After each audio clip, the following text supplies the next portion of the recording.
అనగనగా ఒక రాజ్యంలో ఒక రాజు ఉండేవాడు. ఆ రాజుకి బోలెడంత దురాశ.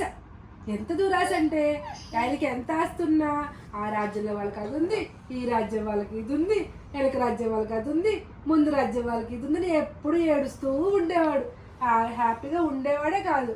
అలాంటి హ్యాపీగా ఉండేవాడే కాదు. అప్పుడు రాజు ఒకరోజు తపస్సు చేస్తాడు. విషయం తపస్సు చేస్తాడు.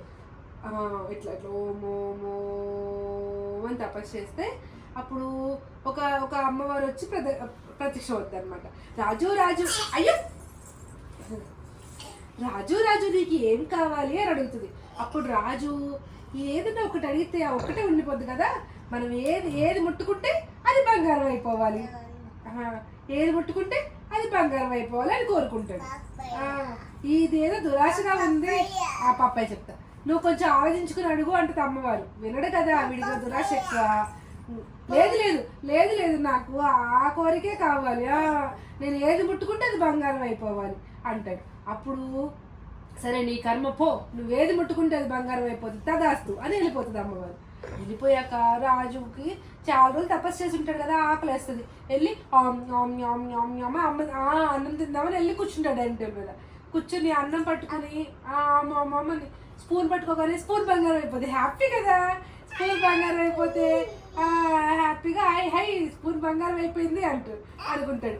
డెంటల్ బంగారం అయిపోద్ది, హై హై డెంటల్ బంగారం అయిపోయింది అనుకుంటాడు. అన్నం కూడా బంగారం అయిపోతుంది. బంగారం అయిపోతే ఎట్లా తినాలి అర్థమే కాదు రాజుకి. అలా పువ్వులు పట్టుకుంటే పువ్వులు బంగారం అయిపోతుంది, చెట్లు పట్టుకుంటే చెట్లు బంగారం అయిపోతుంది, అన్నీ బంగారంగా అయిపోతాయి. కొన్ని చూస్తే సంతోషం వస్తుంది, కొన్ని చూస్తే బాధ వేస్తుంది.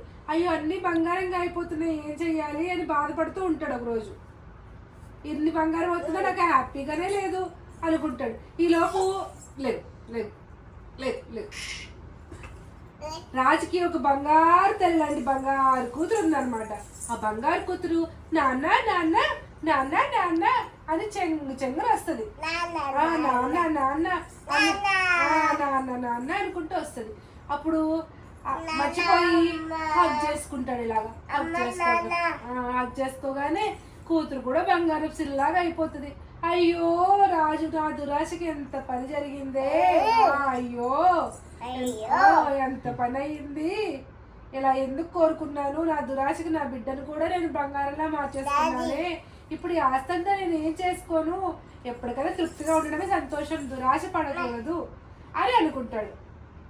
అయిపోయింది కదా, అయిపోయి దురాశ పనికిరాదు, సంతోషంగా ఉండాలి. ఓకేనా? ఓకే.